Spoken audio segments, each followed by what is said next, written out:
Something very strange is happening around upstate New York, Watertown area. This is these are all the blue spots are all earthquakes within the past day. I made a video yesterday, a few hours ago, on 3.6 details on this. Over 1,000 people had, well, let's see how many actually reported it. At the time that I reported, over 1,000 some odd. Okay, now it's up to 1,722 that have actually felt that. That was the 3.6. And let's put in the shake area. The shake area. And okay, and let's go to the aerial. And this is it right here. Basically, Lake Ontario, that's the St. Lawrence River. A lot of river systems there. The Finger Lakes, Ithaca, New York, Cornell University area right there. And this is, of course, Manhattan and Long Island.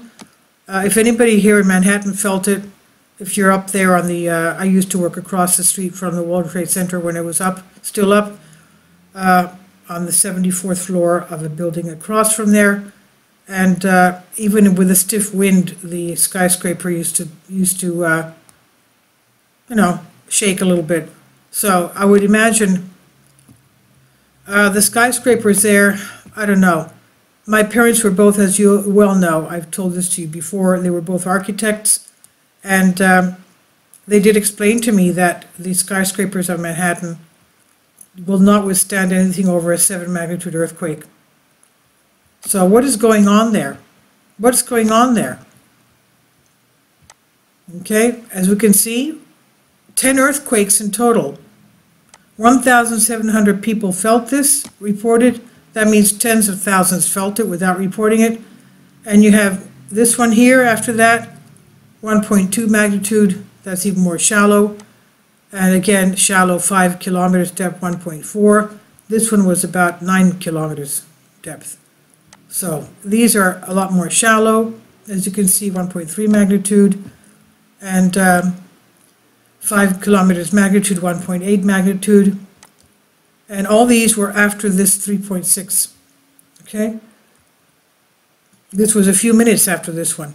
This was at 9:10 p.m. Okay, this one was at this morning, 8:45 p.m. Okay, 1.8 magnitude.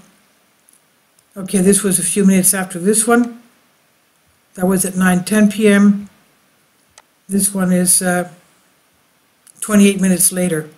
Okay, so these aftershocks are still happening there. What's going on? These are all aftershocks from this earthquake.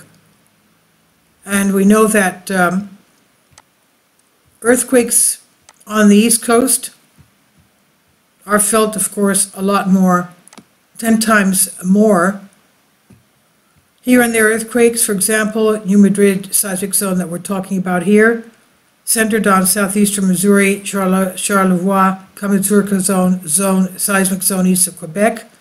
In New England, New York, Philadelphia, Wilmington urban corridor, and elsewhere, most of the enormous region of the Rockies, Atlantic over years without earthquake, large enough to be felt.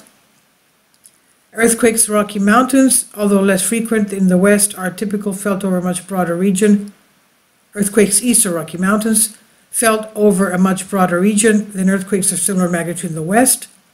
An earthquake can be felt over an area more than 10 times larger than a similar earthquake, magnitude earthquake in the west coast.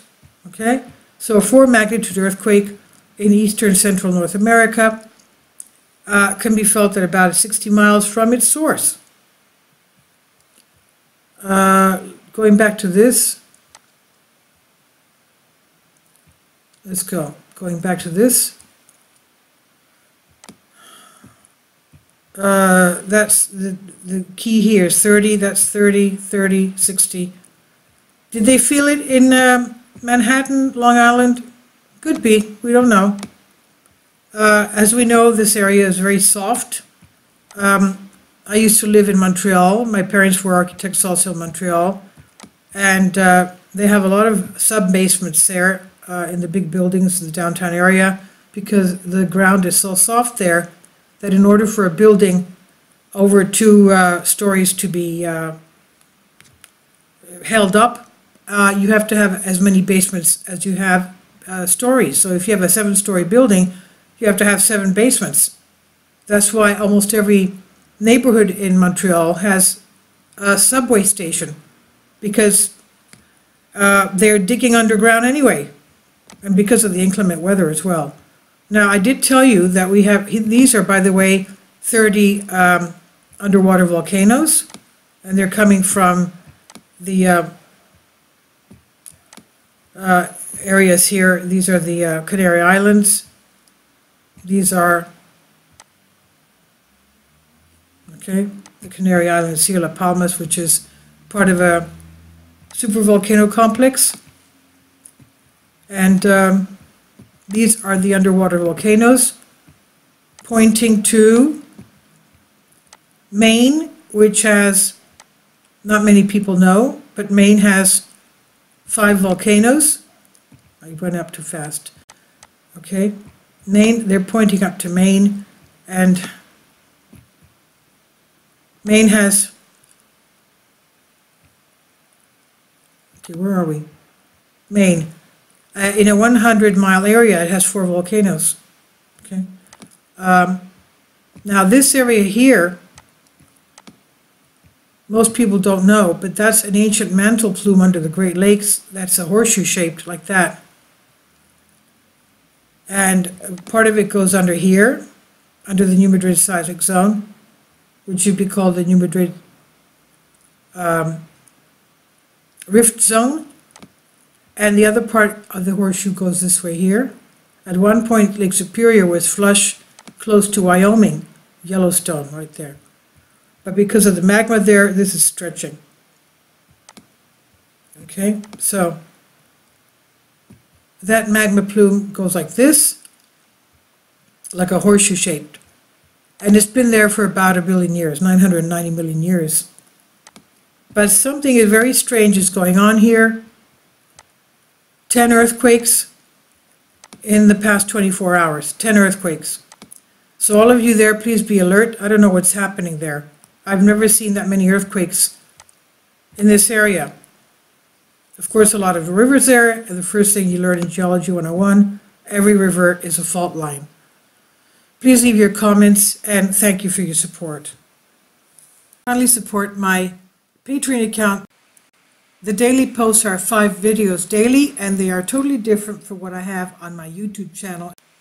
Thank you so much for your support, and that you find all my content so interesting. You'll find the Patreon account details in the description box below.